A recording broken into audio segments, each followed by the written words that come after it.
Brendan Tutt, BT, Tutty, the legend that is BT. Thank you very much for joining us. No, my pleasure. On the couch with Alex. It's good, mate. Nice to be here. I don't think there's much about the property sector that you don't know, mate. I think you've probably forgotten more about the property sector than most people know. You actually sold me my first apartment. Mate, I did. Mate, you and your wife. Remember, you came back from overseas and up there on Doorknock Terrace. I remember it very, very clearly, mate. So, mate, tell me, what's the journey? You obviously started a real estate agent back then. What's your journey from a real estate agent to the management rights mogul that you are today? How did you get into management rights, and how has it developed to what it is now? I think, well, I don't know, I appreciate the mogul commentary, mate, but there's sort of quick background. Obviously, when I left school, I literally started in property 3 months out of school. So I was a young leasing agent when I started at Ray White, South Brisbane, and wasn't quite the lowest part of the business, but we wasn't too far from there. And I sort of went through the ranks of Ray White and ended up owning a franchise in partnership with a guy called Dean Jesberg, which was probably my formative years in real estate.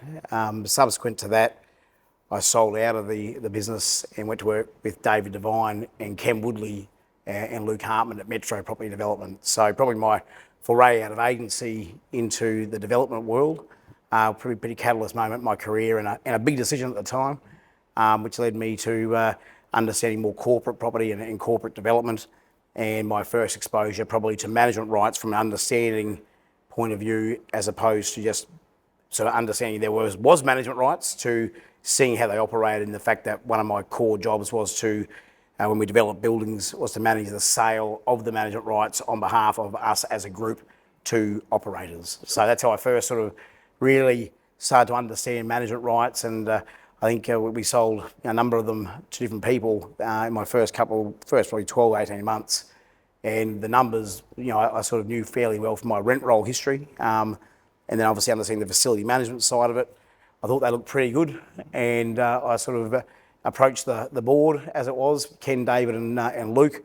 And I said, would you sell some to me for upcoming projects? So that was my first foray into really wanting to buy management rights. And then subsequent to that, we contracted a couple, myself and a guy called Steve Shoebridge, who really backed me into the sector. He understood accommodation quite well, and that's how I sort of got into it.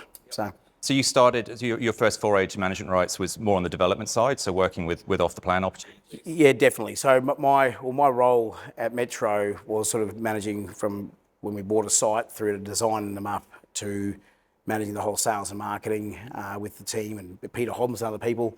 And then obviously the development team would run the project through. The project would become for settlement. Part of that was obviously getting all the appointment to act signed and managing that process, which we did. Then settling the buildings, and then with the management rights operator we'd sold to, managing the leasing program. So as part of that, my exposure was quite sort of involved, and that was when I sort of first said this is probably something we'd be pretty interested in doing. And how important is management rights? Having that management rights structure there, how important is it for developers? Both from a commercial point of view, getting a development to stack up, and also from an operational point of view, making sure it's a seamless journey for purchasers. I think the management rights business has evolved so much in the last probably 15 odd years, and definitely since I've owned them. My first one was 2014. I settled a couple.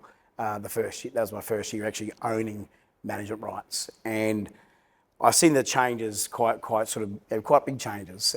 The aspect of a developer having management rights in their business and being as part of a project, not only from a financial point of view is very, very strong, but probably also from a fact of being able to provide a service to the buyers that buy in the buildings. And the evolution of the caretaking agreement from was a few pages back then, or very, very simple in the terms that you actually operate under, to what it is now, being a bit more descriptive in what your job is quite sort of unique. And it's critical for when a developer develops a project that they can actually then offer a service ongoing post-settlement. So it's a big part of it. And I think the management rights industry, which started probably 60, 70 odd years ago back down the Gold Coast, the evolution now is that it's a customer service business, but also separate from a developer. And a lot of developers now do manage buildings. It's adding something of more benefit to the residents in the complex. So it's not just about adding dollars to the bottom line. It's about adding value to the people the developers are selling in. Well, if you consider the value of the management rights within a feasibility, it is important, but it's not the ultimate parcel that really makes the project either go ahead or not go ahead. It's an important part financially, and you're talking millions of dollars in a project. So it's definitely an item where you've got to really understand that it has a great financial benefit. But the overarching benefit to me is that the value you create for a resident and owner in the building, whether it be investor or owner-occupier, is quite strong. So I mean, it's that real value add to the what I call the ecosystem that's created within a building or a townhouse complex or whatever it may be. And what are some of those advantages that lot owners, whether they be owner-occupiers or investors, get from management rights over alternative models? Responsibility of service. Someone who's paid to buy a contract that obviously delivers a service has a very high level of sort of, I guess, obligation with that contract they buy, but also they're financially committed to that, obviously operating that business. I think people sort of sometimes miss that. In a lot of cases, the manager of a building and the management rights owner in a building, that caretaking contract in some cases can be the most valuable thing in a building. If you look at the individual apartment value or individual lot value, what the manager's paid, he might have paid, one unit might be worth $1 million, the manager might have paid $3 million to be there. So you've got someone heavily invested, which means alignment. I think alignment's key when you sell a management rights contract to somebody, that they are there, they're committed, it's their money, they're there. In most cases, it's a big investment for them. So you've got commitment from somebody when they buy something in a contract like that. So therefore, the service delivery, I think, becomes quite an important part because you're obligated, but also you want to do a good job. Yeah. You've obviously got a very good reputation in the industry. How many management rights? We currently operate 10. Since 2014, we've operated over 30, which we bought and sold. I think ResortBrokers, and in talking with Tim in the last podcast, I think Tim's now transacted over 20 deals for us, or ResortBrokers yourself have been involved in many of our deals. And I think it's very important that we have that core relationship with you guys in the marketplace. That's been I think a foundation thing for us as a business, having that sort of relationship with ResortBrokers too. So it's the nature of the industry. The top professionals do work closely together, whether they be lawyers or operators. It's a pretty harmonious industry. Well, I think my view is that you are the best operator in the country for management rights transactions, is what we're exposed to. Oh, but it's true. I mean, I've never spoken to or appointed another person to transact for us, because it's the quality and the service we get provided by ResortBrokers makes you guys what you are. And the research piece that ResortBrokers have been involved in, obviously the first management rights report 2022, just coming up for our 4th edition, which we look forward to seeing you at the breakfast. Have you found that a useful publication? It's very useful. I mean, we operate in different markets, whether it's residential development, commercial property investment. Our group's got probably some $140 odd million worth of assets group wide. So a lot of different sectors that we operate within. Those other sectors have a lot of research-driven outcomes, whether it be Urbis in your residential development business, working with groups like Jones Lang LaSalle and different groups that we've worked with in the commercial investment business. They provide you a lot of data, a lot of research, analytics. I think that was really the missing piece within the management rights industry and greater accommodation industry that we're exposed to, that we actually never had that information, that data. It's an investment. It's an investment, not just in financial investment by a group like ResortBrokers, in time. You're not going to get it right over 5 minutes. It's going to be, well, how do we provide data that's useful? What needs to be delivered? And I look at the refinement of your report since 2022 to the last couple of editions. You've seen it progress to be more involved, more data, but also you've stacked up this data that you've been able to provide and find, which has made, I think, the report more valuable to operators. I think it gives a very clear understanding of where the market's up to and what's been happening out in the market. The last breakfast that we attended, I think, was down at Howard Smith Wharves last year. To be able to celebrate not only the success of your group at ResortBrokers, but to actually celebrate where things have hit, where milestones have hit, the different sectors. You break it down into a sort of, I guess, a simplistic data set that anyone can understand, but backed by real, deep, complicated data presented in a very simple way. ResortBrokers have obviously invested heavily in research in recent years. First management rights report came out 2022. 4th edition is just about to be released. Look forward to seeing you at the breakfast. Has that been an important piece of work for the industry and for your own company? Yeah, I think so. And looking back at the different sort of sectors that we operate in, whether it be residential development, whether it be commercial investment, or our accommodation assets being management rights. Our group's got some 140 million plus in assets, so fairly diverse in what we have in our group. A big portion of that asset base is held in management rights. In working in those other sectors, we've always relied on groups like Urbis as a third party to provide us data. We've relied on groups like Jones Lang LaSalle when they help us transact things or buy things to provide us real critical data. And these groups have been doing that for, it could be 50 years. The data, they have specialist people in their business that provide that nationwide. I think the missing piece within the accommodation industry and definitely within the management rights sector for the time that I've been involved has been the availability of data. It's the presentation of the data as well has been done in such a simple format that anyone can understand, but we know the complexity that backs up that simple format presentation is such a hard thing to provide. The investment of ResortBrokers in providing that sort of service to the industry, I think, is a big thing that you can put, really hang your hat on as a group. That report tells us the small sectors, the bigger sectors, the movements in the sectors. So it's a very important thing to be able to look at and see. I know Kurt and I, who operate our business, we rely on the data we get, but also the Informer magazine that you guys put out, regularly. That's something where when I get that, it's a cover-to-cover read. I call yourself or I call Tim or Trudy and go, what's that? What's this about? Because it gives you informative information, which other sectors have always had, which you guys are essentially, you own that in our industry. Sure. So Brendan, you've obviously got some fairly sophisticated investors within the group, presumably some people who weren't from the management rights industry. I'm assuming that report has been quite useful in educating those investors and making them more comfortable in investing in the sector. Yeah, definitely. In our business, we obviously work with Commonwealth Bank of Australia, and we also have some investment from some funds that we work with. In that relationship that we have, I think data has always been a thing. When we first started talking about how we could do things a bit differently and the funding structures that we operate within a business, we looked at what the open market would be. Kurt and I went on a journey to find the right people to work with. The data has been the key thing that we've been able to give them now, which didn't exist previously. I think it's more about also understanding. The management rights sector is one where if you ask 5 people out of 10, they may not even understand what management rights are.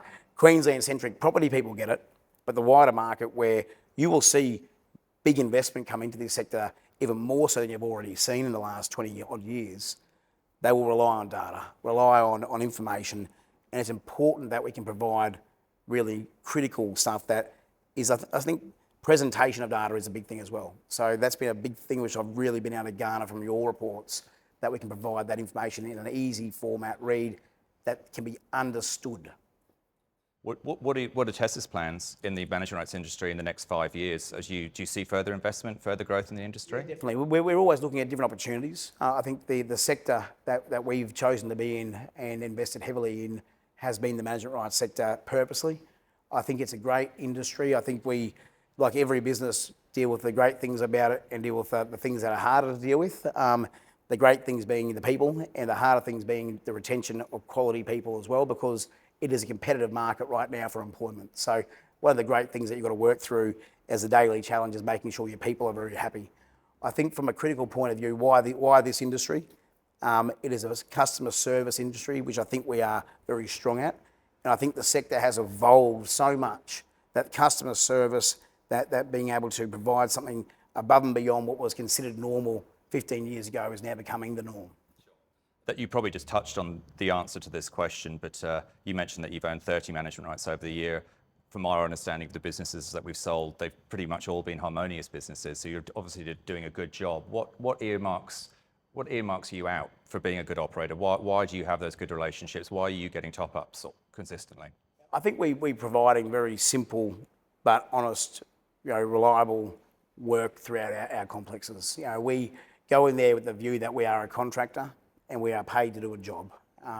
Our job has many aspects of it, from facility management, which we're very, very sort of system and process orientated, also through to just that customer service fronting, how we deal with it. The buildings that we've operated on, there's different relationships at different levels within different buildings. And I think it's trying to create a consistency across the group that we've done, probably more so even in the last 5 years, that has really seen that, trajectory change in how we manage relationships. I think myself understanding how to manage people, and seeing the change in the demographics within buildings. Going back to when we first started out, you saw a lot more investment in apartment complexes as opposed to now. We have buildings where there's 75, 80% owner occupiers, and it's a different change in how you interact with your customer base, and we look at them as a customer. They are a customer of our company. We are there to provide a service. We are contracted for a long period of time, which is what it has to be able to provide the level of service that people now need and want. As you know, Brendan, the industry has had a few attacks, I suppose, in recent years, and that's something that you and I have worked together. There was a defence of the industry that was necessary a few years ago. ResortBrokers' involvement in that important? Well, I think you drove it. I think ResortBrokers drove the agenda. You had the support of industry being solicitors, being accountants, being operators. You brought the industry together. ResortBrokers brought everyone together. I know when we spoke initially, we had some ideas, but you were the driving force. You're already 2 steps ahead of what the issue was, and you were able to get the voice of the industry behind you as well, and to back that agenda moving forward, which was a very positive thing. And also, everybody wants to drive an agenda and have a voice. Everyone talks very loudly in a crowded room, but when someone's got to stand up the front and drive it, ResortBrokers put their hand up and did it. You personally, mate, you did a great job. I think it was very important for the industry to have someone as a champion of the issue. And the attack, as you called it, I saw it as just a differing of opinions. And to have a service-orientated industry on short-term contracts will not attract people who will invest heavily to create something that is special and something that they can own, operate, and be proud of. I think the quality of operators is directly linked to the fact they have long-term contracts and they see it as a long-term investment. My next question was going to be, what is the importance of tenure? But you think you just answered that one. Well, tenure's, yeah, I think tenure is the number one thing that people like me, our group looks at. I think our group looks at things now from a point of view of the profile of the asset, the demographic of the asset, and how long have we got to invest in it. It's not just about a return of current capital based on the revenue that you received year one. It's okay, we're going to do these things over many years. What is the average return we're going to get, but also what can we do to make this asset better? We are, in some cases, where we've got investments that can be up to $15 million in one complex. We have one on the Gold Coast, which is probably one of the biggest permanent complexes in the state, where that is a huge investment by us as a group into that complex. The average sale price for apartments there is $800 to $1 million. So, if you look at that on context, that's a big investment by one group. So we need tenure to be able to commit to that process. That complex needs serious corporate management, the full-time capability of our group to really run that business. So without tenure, it'd make it very difficult to do. And people like us would probably question what the motive of the business was. And ultimately, lot owners will get an inferior service. Well, it's a service with no continuity. I think tenure provides continuity of service. That's the big thing about tenure, continuity of service. And people like us can go, well, we'll invest because of a long-term return.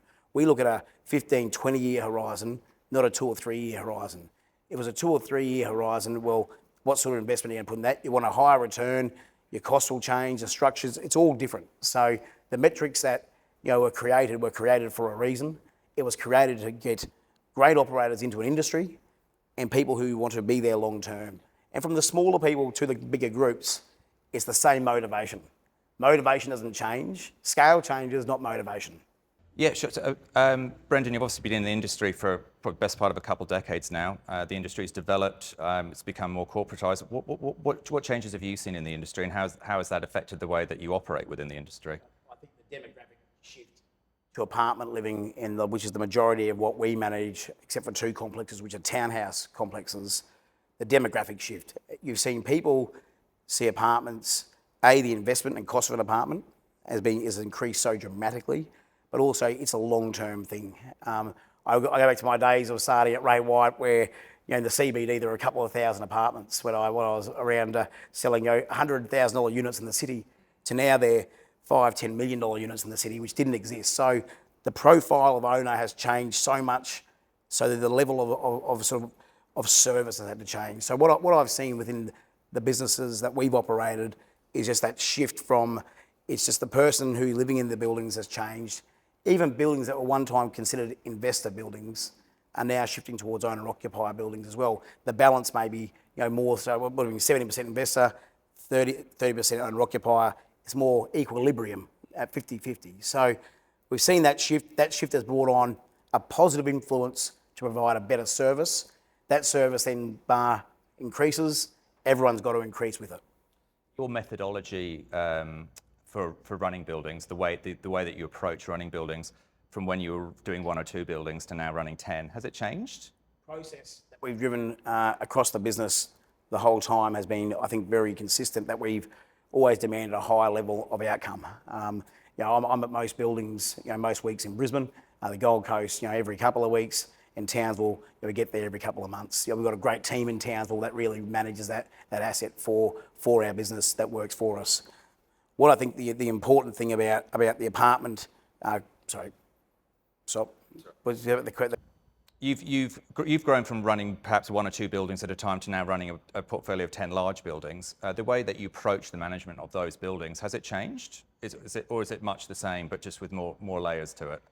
Much the same. I think the level of service that we're providing now, due to the demographic, has probably dictated that industry-wide has had to change, because of the expectations and the profile of owner from investor to owner-occupier has really, there's more equilibrium within that right now.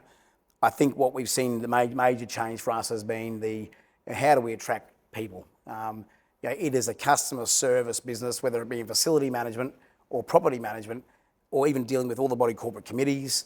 It's really a specialised sectors within the industry, within your business. So we've really had to say, well, let's get a specialised team in each area. The property management's got property management people that don't cross over.